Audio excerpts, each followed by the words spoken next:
Nothing can be as isolating or confining as the woods. They seem to cut us off from the rest of the world, leaving us alone, balanced on the edge of being lost.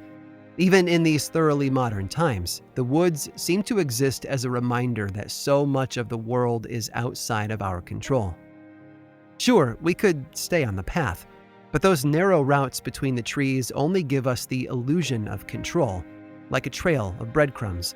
They're fragile and fleeting, and somewhere in the back of our minds, we understand that if we were to leave the trail, we would be stepping into the unknown. The woods hide things from us. For centuries, criminals have used the dark cloak of the forest to conceal everything from bootlegging and poaching to drug use and murder. They hide wildlife from us and instill just enough doubt and mystery that we end up believing that anything could be living out there. Anything. Some areas, though, are darker than others.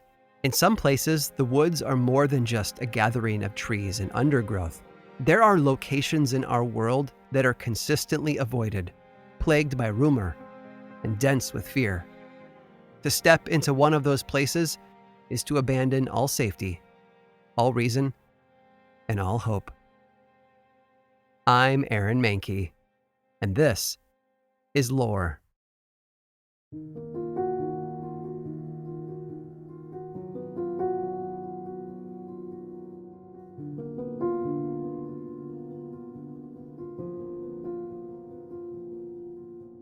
Between the three Massachusetts towns of Abington, Rehoboth, and Freetown exists a triangular slice of land that has become home to hundreds of reports of unexplainable phenomenon. It's known as the Bridgewater Triangle, though some call it the Black Triangle or the Devil's Triangle. It might not be swallowing up fighter jets and colonial-era ships like the Bermuda Triangle to the south, but its history is just as storied and mysterious. One of the areas within the triangle is the Hockomock Swamp. It's a 17,000-acre wetland near Bridgewater, Massachusetts. In the 1600s, it was inhabited by the Wampanoag tribe of Native Americans, and the fort they built inside it became a strategic location for them during King Philip's War in 1674. One legend details how, during this time of upheaval and invasion by the colonies, a powerful artifact was lost in the swamp. Now, I can't find anything beyond a small Wikipedia entry to confirm this, but the story tells of how an object known as the wampum belt was lost during the war, and as a result, the swamp became the home to restless spirits. Ever since, the swamp has been the source of a nearly endless supply of unexplainable sightings. One of the most dramatic and best documented reports was made by a local police officer, Sergeant Thomas Downey. On a summer night in 1971, Downey was driving toward the town of Easton, near a place known as Bird Hill that sits at the edge of the swamp. As he approached the hill, he caught sight of an enormous winged creature. Downey claims that it was over 6 feet tall and had a wingspan of almost 12 feet. After reporting the sighting to the Easton police, he quickly earned the nickname of the Birdman. I don't know about you, but it seems odd that a police officer would risk his reputation on such an unusual claim if it was just a joke. Officer Downey clearly saw something that night. Just what that thing was, of course, is open to debate. Decades earlier, in 1939, the Civilian Conservation Corps were working on the edge of the swamp near King Philip Street. While there, workers claimed to have seen a huge snake, as large around and as black as a stovepipe. According to the report, the snake coiled for a moment, raised its head, and then vanished into the swamp. And what wooded area would be complete without Bigfoot sightings? Although a tall, hairy creature has been sighted dozens of times over the years in various parts of the Bridgewater Triangle, the most common appearances have been near the swamp. In 1983, John Baker, a local fur trapper, had a similar experience. He was on his canoe in the swamp when he heard a splash. He turned to see a hairy beast slog into the river and pass within a few yards of his boat. In 1978, local man Joe DeAndrade was standing on the shore of a pond known as Clay Banks. He claims that he turned and saw what he described as, and I quote, a creature that was all brown and hairy, like an apish man-thing. Oddly enough, I went to high school with a guy who fits that description. But there's been more than just weird animal sightings in the swamp. As far back as the late 19th century, locals have reported seeing unusual lights. One report was made by two undertakers who were traveling past the swamp on Halloween night in 1908. They claimed to have seen a light that hovered in the sky for almost an hour. Whether the reports of creatures and lights are true or not, it might be worth mentioning that the word hakamak literally means the place where spirits dwell.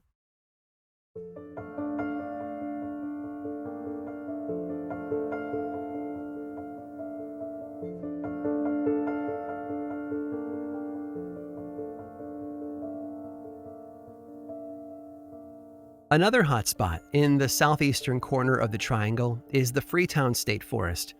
If all the stories are to be believed, it's the quintessential haunted forest. Deep inside the park is a cliff known as the Assinet Ledge that overlooks an old quarry. There have been reports of hauntings near the ledge, of visions and ghostly figures. Some stories tell of a woman in white who lingers near the precipice. Others claim to have heard voices while visiting there. The most common report, though, is of mysterious lights. Some researchers think they know exactly where those lights come from, too. They're the tools of a creature known as the pukwudgie. In ancient Wampanoag folklore, the pukwudgie is a small, forest-dwelling creature, something like a troll or a goblin, that lives in the wooded areas around the swamp. Aside from having one of the most entertaining names to say out loud, they are said to be small, hairy people, roughly 3 feet tall, who hide in the woods and cause trouble to people who discover them there. What kind of trouble? Well, Wampanoag folklore tells of how the pukwudgies used lights to lure travelers into the woods, where they would then kill them. These lights, according to legend, are known as the Taipei Wankas, a North American version of the English will-o'-the-wisp, sometimes referred to as ghost lights. The pukwudgies used the lights as bait, luring people to their death. Rather than attacking hikers outright, apparently these creatures prefer to let the land itself kill their victims. Coincidentally, one of the most common experiences reported by visitors to the ledge is an overwhelming urge to jump. Normal, healthy people have felt nearly suicidal standing atop the ledge. Many of them claim upon approaching the edge of the cliff, they felt an almost uncontrollable desire to jump off into the dark, rocky water, over 100 feet below.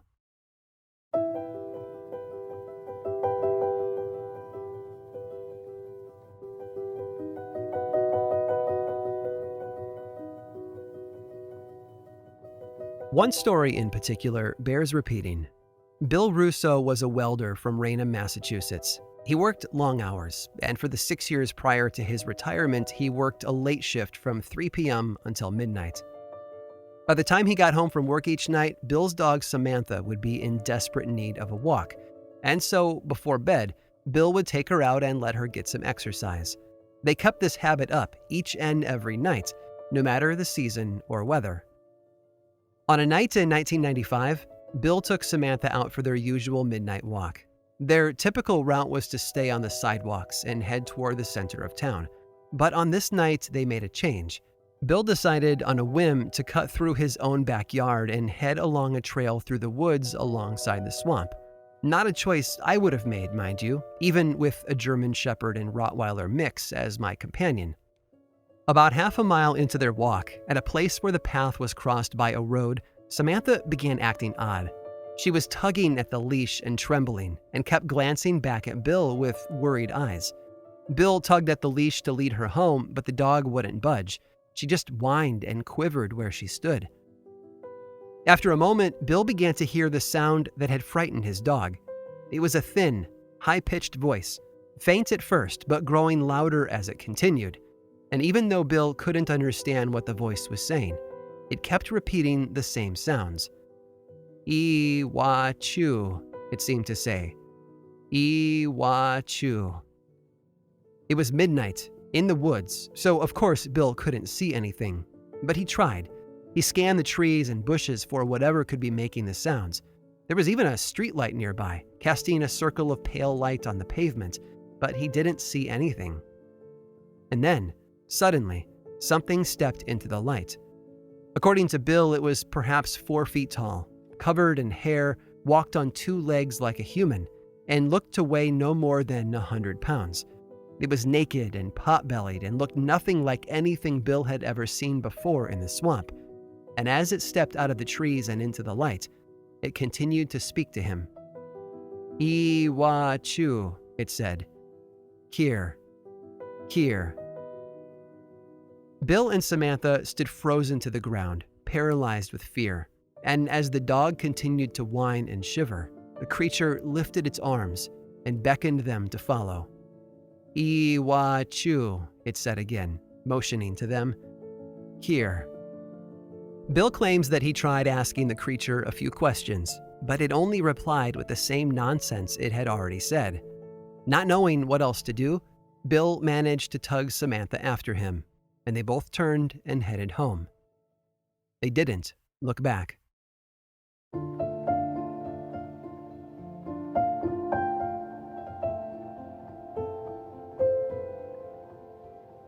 It's not the trees that make the woods a frightening place. It's what the trees conceal. There's no telling what creatures hide behind the green leaves and thick branches of the forest landscape. Cryptozoologists, ghost hunters, and believers in the supernatural are often seen as abnormal. They believe in things that can't possibly be real. But when we step into the woods, when we surround ourselves with the dark embrace of the unknown, somehow the impossible begins to seem more likely. Maybe we want to believe. Maybe that feeling we get in the pit of our stomachs when we step into a strange wooded area is a cry for answers. There has to be something more out there, right? Maybe that's all we want to know, but we're simply too afraid of the answers. Bill Russo experienced that same fear on that night in 1995. He and Samantha managed to find their way home safely, but he was beyond shaken up. Even though it was 1 a.m, he went into the kitchen and brewed himself a large pot of coffee. There was no way he was going to let himself sleep that night. Cup after cup, hour after hour, Bill relived the experience over and over again, playing back everything he heard and saw. He experienced doubt and fear and regret. He wondered if maybe he should have tried harder to speak with the creature. Perhaps he should have approached it, if Samantha would have allowed him to, that is. But the question that plagued him the most that night was more difficult. What was the creature saying to him? Bill wrestled with his memory of those sounds all through the night. "Iwa-chu," it had said, and then, "Here." Before sunrise, Bill was almost positive that he had his answer. It wasn't another language the creature was speaking after all. It had been trying its best to use English. And the words it kept repeating? "We want you," it had been saying. "Come here."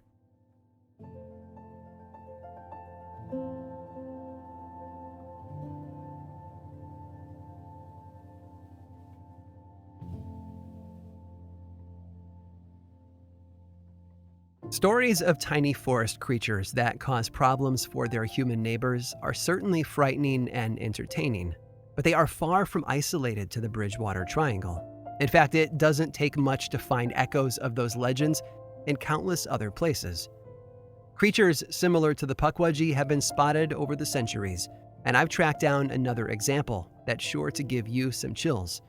Stick around through this brief sponsor break to hear all about it.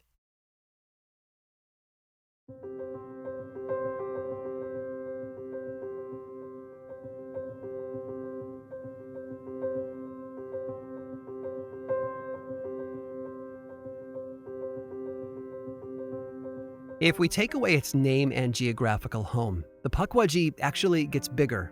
Not in size, but definitely in scope. Boiled down to the bare essence of the legend, it's a simple creature. 2 to 3 feet tall, hairy, with a pot belly and a finicky temperament that tends to bounce wildly between fun-loving and downright terrifying. And if that's all you're looking for, you can cast a much wider net. No longer are we limited to looking through reports from the Bridgewater Triangle. All of a sudden, the entire world opens up. And while I could take you on a tour of European versions of that very same type of folklore, I'll save that for another time. Right now, we're headed to the Pacific Ocean. Long before Europeans stumbled upon the Hawaiian Islands in the late 1770s, the archipelago had been settled by Polynesians who moved there from other communities farther west. Scholars aren't exactly certain when that migration took place, but they guess sometime around 1000 AD. But when those settlers arrived, they didn't discover a pristine wilderness. Instead, they found evidence of another civilization. There were shrines, man-made fish ponds, and even large breakwaters along the coast. And all of it left them with a big question: who had been responsible for building such amazing things? Now, evidence suggests that an earlier wave of settlers arrived on the Hawaiian Islands around 300 AD, but not much is known about them. But when humans stepped ashore 1,000 years ago, all they knew was that someone had been busy building things there. And like many early cultures, they told stories that explained the mystery away. They believed that the islands were inhabited by little human-like creatures that they called menehune. They were described as 2 to 3 feet tall, hairy, with pot bellies and a finicky temperament. And over the centuries, they would record many encounters with them, blurring the lines between truth and fiction. Yes, the legend of the menehune were probably a way of remembering the existence of an earlier human community. But those legends also seem to hold something more. And if the stories are true, the supernatural explanation can't be so easily dismissed. In fact, in the late 18th century, King Kamuali'i ordered a census of his kingdom, and among the people listed on the island of Kauai, there is an entry of 65 menehune. It's just one example from a long list that places a lot of the menehune folklore right there on Kauai. On the southwestern shore of the island is a place called Waimea Bay. Close to the bay is an ancient stone aqueduct that predates the Polynesian settlers, a long stone channel that was constructed out of hand-carved blocks of basalt, and its name? The Menehune Ditch. But it's another location nearby that's been a hotspot over the years for something more frightening: actual menehune sightings. A well-known example took place in the 1940s. It all began when the local school bell rang for recess, and about 45 children rushed outside to enjoy some fresh air and sunlight in the middle of the day. And when they did, many of them almost instantly clustered together to watch something across the street. It was a group of menehune, climbing and jumping down from some of the larger trees, over and over again. Honestly, it was almost like they too had come outside for some exercise and were having fun playing in the trees. But when the small human-like creatures spotted the children watching them, they dispersed and quickly vanished into the shadows. One last story. In 1929, students at that same school were outside playing in the sunlight. It was May 24th, and according to the principal from that time, a man named Dallas McLaren, there were at least 20 kids in the schoolyard, all of whom were in their teens. As McLaren watched, though, a few of the students began to run and shout. "There he goes," one of them yelled, before a number of other students ran toward where he had pointed. For the next 10 minutes, students were running in packs, clearly chasing something, but whatever it was too small for McLaren to identify, and their chase eventually took them across the street to the home of the local minister, Reverend J.L. Martin. By the time McLaren arrived to see what they were up to, the students had surrounded the house. A few others had actually crawled beneath the house through a crawl space and were frantically trying to chase something down. Using his best principal voice, McLaren immediately ordered the students to stop what they were doing and explain themselves. "We were trying to catch him," one of the students told him, and when he asked him who, the student replied with complete and utter seriousness, "The menehune," before pointing to the dirt near the crawl space. McLaren couldn't believe his eyes. Right there, as clear as day, was evidence he had no way of arguing with: the inexplainable footprint of a tiny, miniature human.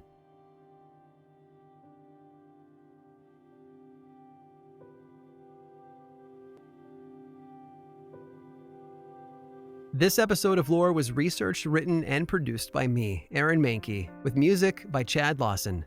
Lore is much more than just a podcast. There is a book series available in bookstores and online, and 2 seasons of the television show on Amazon Prime Video. Check them both out if you want more lore in your life. I also make and executive produce a whole bunch of other podcasts. all of which I think you'd enjoy. My production company, Grim and Mild, specializes in shows that sit at the intersection of the dark and the historical. You can learn more about all of our shows and everything else going on over in one central place, grimandmild.com. And you can also follow this show on Twitter, Facebook, and Instagram. Just search for Lore Podcast, all one word, and then click that follow button. And when you do, say hi. I like it when people say hi. And as always, thanks for listening.